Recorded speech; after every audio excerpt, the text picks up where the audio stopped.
That's just what I'm going to do. I'm just going to give her something to handle. And you'll need 2 hands and probably a friend. Oh, no, I can do it with 1, thank you. I don't think so. Wait till you hear this song. Friends, let me introduce myself. I'm Ironmongrel Johnson. My friends say Ironmongrel is my name. Now you say how descriptive and what's his claim to fame. So I'll tell you why they call me that Ironmongrel name. When I was born it took a while for all of me to appear. My head came out and then me feet, but the end was nowhere near. The doctor stood and scratched his head and started to unfold this incredible piece of manhood about which the story's told. Nurses started blushing, disbelief was in their eyes.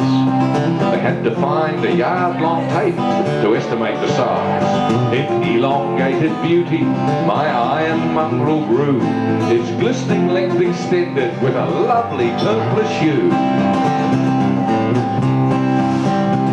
And you should have heard them squabbling over who would give me care. Some of them would bathe me, often some could only stare.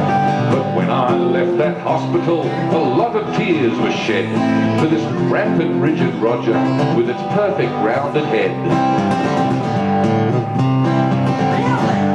They only had one problem as growing as a kid.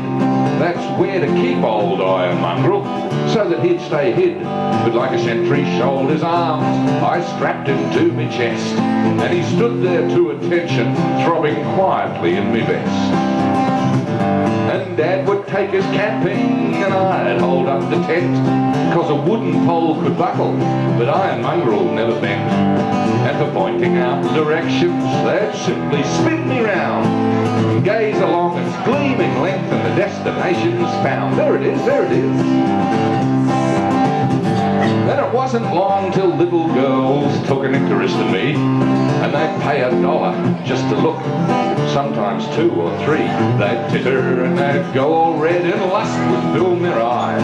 But none of them would risk their life on Ironmongrel's size. So I remained a virgin till I was 34, 'cause the girls would take one look at this thing and bolt on out the door. They'd gasp and moan and disbelief, and none of them were game to try their hand or other parts on Ironmongrel's fame. But then one night a friend of mine and I were in a bar, and I told him that with girls I just wasn't getting very far.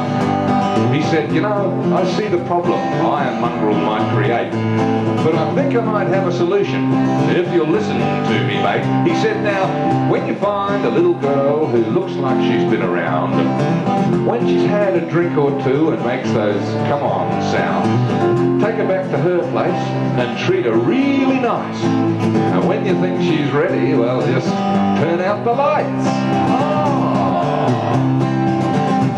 Well, I said, I never thought of that, and I found my luck was in. 'Cause that very night a gorgeous girl gave me a come on grin. We started talking naughty talk, and this thing led to that. So off we went to her place to tip Ironmongrel's hat, so to speak. And it almost went just like I said when I turned out the lights. We threw our clothes all round the place, so I had it dead to rights.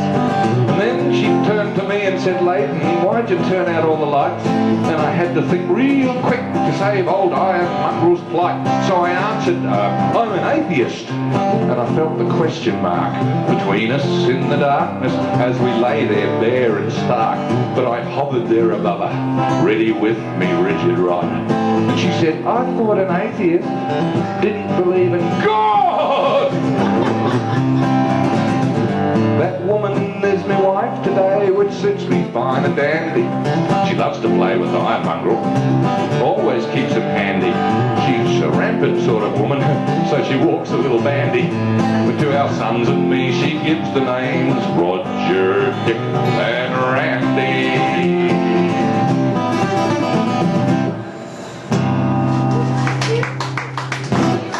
The true autobiographical tale